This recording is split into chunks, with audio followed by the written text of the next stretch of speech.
মাত্র আর কয়েকটা দিন পর কুরবানি ঈদ। আর এই ঈদে মাংসটাকে আরও টেস্টি করে রান্না করার জন্য আজকে আমি আপনাদের একটা স্পেশাল গরম মশলা তৈরি করে দেখাবো। আসসালামু আলাইকুম everyone, welcome to Jui kitchen. আজ আমি আপনাদের তৈরি করে দেখাবো শাহি গরম মশলা। শুধু মাংসতেই না, বিভিন্ন রান্নাতে অথবা বিরিয়ানিতেও এই মশলা আপনারা ব্যবহার করতে পারবেন। তো কিভাবে এই মশলাটি পারফেক্ট এবং স্বাস্থ্যকরভাবে বাড়িতে নিজের হাতে তৈরি করে দীর্ঘদিন সংরক্ষণ করতে পারবেন, সে সকল টিপস এবং ট্রিক্স আপনাদের শেয়ার করব। এখন আপনাদের আমি মশলাগুলো দেখিয়ে দিচ্ছি আর মশলার পরিমাণগুলো বলে দিচ্ছি। প্রথমে আমি নিয়েছি 1/4 কাপ গোটা জিরে, এরপর নিয়েছি 1/4 কাপ আস্ত ধনিয়া, এবার দিয়ে দিচ্ছি মৌরি বা মিষ্টি জিরে 1/4 কাপ, এরপর দিয়ে দিচ্ছি 1 চা চামচ রাঁধুনি কিন্তু বেশি দেওয়া যাবে না, তাহলে কিন্তু মশলাটা খেতে তিতা লাগবে। এবার দিয়ে দিচ্ছি 2 টেবিল চামচ পরিমাণে সবুজ এলাচ, দিয়ে দিচ্ছি 1 চা চামচ গোলমরিচ, তবে কেউ চাইলে কালো গোলমরিচের সঙ্গে সাদা গোলমরিচটাও দিতে পারেন। আর এবার দিয়ে দিচ্ছি 1 চা চামচ লং। এরপর আমি এখানে নিয়েছি কালো এলাচ 3 থেকে 4টা। যেহেতু আমি এখানে সবুজ এলাচও দিয়েছি, তাই এই এলাচের পরিমাণটা একটু কম করেই নিতে হবে।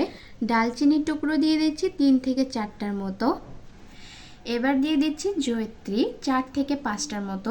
এবার নিয়েছি মাঝারি সাইজের খোসা ছাড়ানো জয়ফল, এখানে আমি 3টে জয়ফল নিয়েছি, তবে 3টে কিন্তু আমি দিব না, একটাই দিয়ে দিচ্ছি। এবার দিয়ে দিচ্ছি স্টার এনিস বা তারা মশলা, এই মশলার ফ্লেভারটা খুব স্ট্রং থাকে, তাই বেশি দেওয়া যাবে না। এবার দিয়ে দিচ্ছি 6 থেকে 7টা শুকনো লঙ্কা, এটা ঝালের জন্য না, সুন্দর একটা কালার আসার জন্য, তবে কেউ চাইলে এটা স্কিপ করে যেতে পারেন। এবার দিয়ে দিচ্ছি 4 থেকে 5টা তেজপাতা, একটু টুকরো করে দিচ্ছি, তবে কেউ চাইলে কাঁচি দিয়ে একটু কেটে দিতে পারেন। এই গরম মশলা কিন্তু দুইভাবে তৈরি করা যায়, একটা রোদে শুকিয়ে তৈরি করা যায়, আবার একটা ভেজে তৈরি করা যায়, তবে আমি আজকে ভেজে তৈরি করব। চুলায় আমি একটা প্যান বসিয়ে দিয়েছি আর চুলার আঁচটাকে একদমই লোতে রেখেছি। এবার এই প্যানের মধ্যে দিয়ে দিচ্ছি আমি মশলাগুলো।